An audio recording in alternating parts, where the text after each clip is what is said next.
What show never declined in quality? Band of Brothers. You know the rules, everyone. You see someone mention Band of Brothers, you rewatch Band of Brothers. Black books. I'm a quitter. I come from a long line of quitters. It's amazing I'm here at all. Fun fact, I almost lost my job at a bookstore because I copied the on-phone sticky note move from the pilot episode with a rude customer. I spent 7 years at that store. Black books spoke to my crushed retail soul. Half 10. Half 10. I've never been awake at half 10. What happens? It's filthy in here. At the moment I'm eating scrambled egg with a comb from a shoe.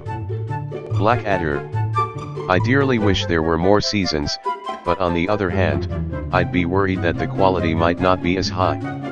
However, I will always try to have a cunning plan ready. Excuse me, sir, have you seen any German spies? Nyen. 9 German spies. We've got our work cut out for us. Mr. Rogers' Neighborhood. It's sad that it seems like what he did is needed so badly right now, but no one has that kind of power anymore. Batman Beyond. It's a shame we haven't had new episodes since 2001, sad face. I loved that show. Wasn't afraid to try new ideas and explore its new Batman. Couple some great writing with some utterly fantastic art, not to mention some incredibly uncommon music for a kids show, industrial, and you have an unforgettable show. Robert Pattinson's upcoming movie should have been a Batman Beyond movie, god damn it. The Twilight Zone. I mean the original series, not the reboots. The writing on that show was always superb, largely in part because of Rod Serling, who wrote 99 out of the 156 episodes. My favorite line. It may be said with a degree of assurance that not everything that meets the eye is as it appears. That is my all-time favorite show. I'm American, so I used to watch the multi-day marathons some channels would air every year. I never stayed up the entire time, but trying to was fun as hell. My husband, who is from the UK, didn't have the same experience growing up, so it means something different for me than it does for him. I think the show encapsulates what is both good and bad about America. The scary door never declined, either. Flight of the Conchords. They're turning kids into slaves just to make cheaper sneakers. But what's the real cost, cause the sneakers don't seem that much cheaper?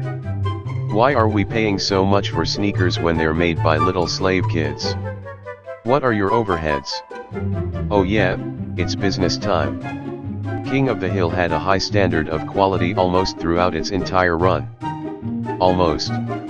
It was more individual episodes I didn't like in later seasons as opposed to entire seasons. Joseph Gribble being redrawn as permanently aging, they pulled it off okay. The one permanent character added on later I didn't like was Lucky. He just wasn't funny, and his slip on some PP lawsuit story wasn't that good emo. There it is, old top. Had to scroll a while to see this. Didn't care for Lucky much either, but his "I don't go to hospitals" line has stuck with me. I don't know you, that's my purse. The Golden Girls. At first I thought you were a slut and wore too much makeup. I was wrong. You don't wear too much makeup. Late 80s, me and my grandma in the kitchen at 2 in the morning drinking tea, playing cards, and watching Golden Girls reruns on the little 13 TV she had in her kitchen. So many great memories, and the show holds up really well to this day. Thank you for being a friend. As a 26-year-old man, I love this answer. My wife and I watched it when she was pregnant. It's just hilarious. To all ages. Samurai Jack. Always a classic. Tom and Jerry. The original series. The newer ones are pure garbage. The new ones are pretty bad. The violence was one of the best parts of the show, and they minimized it in the new episodes. Avatar: The Last Airbender. It actually significantly improved in quality as it went along, linearly, all the way up to the end. Secret Tunnel. Secret Tunnel. Through the Mountain. Secret Tunnel. I love this show so much. They had a story to tell, And they told it? No more, no less. They very blatantly didn't listen to fan suggestions on how the show should go, though they did add in plenty of jabs towards them. So good.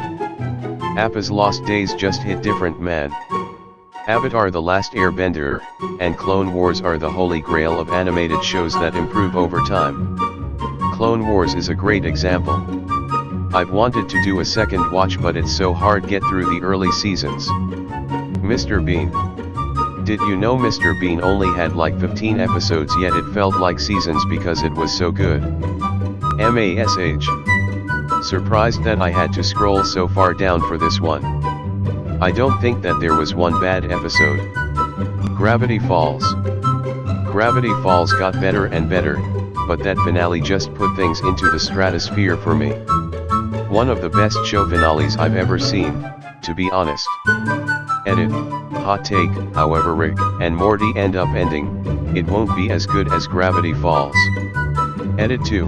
Dan Harmon is a million times better writer than me, so I also won't be surprised if he ties it all up nice. Malcolm in the Middle. It just gets better and better. Seems like everything Bryan Cranston is a part of is amazing. I now have the men's choir singing Candyman for Oliver North stuck in my head. For me it's Hotel Hell and Kitchen Nightmares, some of the funniest TV ever. Is there anything I ate today that wasn't microwaved? The salad. The Sal, you fucking donut, of course you don't microwave a salad. I always enjoy the bad puns like, chimichanga. More like chimichuck in the bin, or crab cakes. More like crab cakes. And then he looks at the camera with this dorky smile like he thinks he just cracked the funniest joke ever. Oh my god, answer me donkey. Are these ice cubes fresh or frozen? They're frozen, chef. Pinches brow asterisk, oh dear. Fuck me. Firefly. It had no time to decline, sad face, such an interesting universe we never really got to explore. It still makes me sad. Phineas and Ferb. Doobie doobie dooba dooba bee doobie dooba. Perry Agent P. Yes. What shall ya doing? Love that show, even the reruns make me smile, and often before the joke is complete, as recall most of them by heart now. Better Call Saul. Finally. This show is such a surprise. I was expecting it to be incredibly silly, yet it's even more meaningful and personal than Breaking Bad. At the same time, there's something funny about Bob Odenkirk playing this very dramatic role. He nails it. I have this narrative in my head that it's all a very elaborate Mr. Show sketch where they spend 6 seasons building up a beautiful story, only to completely blow it up in the last episode. The Americans. The series finale couldn't be more perfect. Been waiting for someone to say this. One of the best shows of all time. Parks and Rec, the first season wasn't good, and it was all uphill. Even then the first season was them just trying to find themselves. That show makes me laugh the same as when I first watched it. I also love a good wholesome ending. They nailed it. The Bachelor and the Bachelorette. They have always been complete pieces of shit, no decline in quality is possible. Had me in the first half, not gonna lie. Bojack Horseman. The first season is the worst cause it seems like it's just gonna be another adult cartoon with swears and wacky animals that talk like people and an asshole lead character. It's when the assholeness actually has consequences that extend beyond being wrapped up in a single episode that you start to realize it's doing something interesting. I'll be the first to admit, no matter how much I heard about the show, I was always skeptic about starting it because of the animation style. Like, how could a show with a cartoon half horse half man possibly be good? Holy shit, was I glad when I started watching it. Just finished rewatching seasons 1 to 5 to remember everything that happened before watching season 6. I forgot just how good a lot of this show was. It really is one of the most emotional shows out there.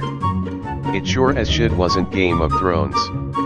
I fully intended to rewatch all of GOT after the series concluded. Then I watched SA. I'm still pissed off at how they ruined GOT. I can't even watch it all over again because I know how shit the last season is. Haven't seen the new season but Star Wars The Clone Wars.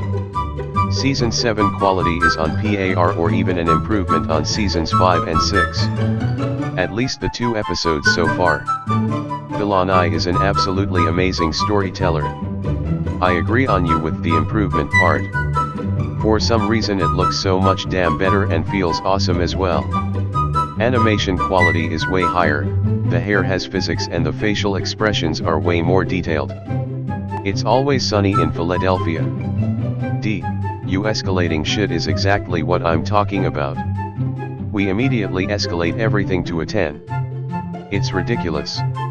Somebody comes in with a preposterous plan or idea. Then all of a sudden everyone's on the gas, and nobody's on the brakes. Nobody's thinking, we're just talking over each other with one idiotic idea after another. Until finally, we find ourselves in a situation where we've broken into somebody's house, and the homeowner is home.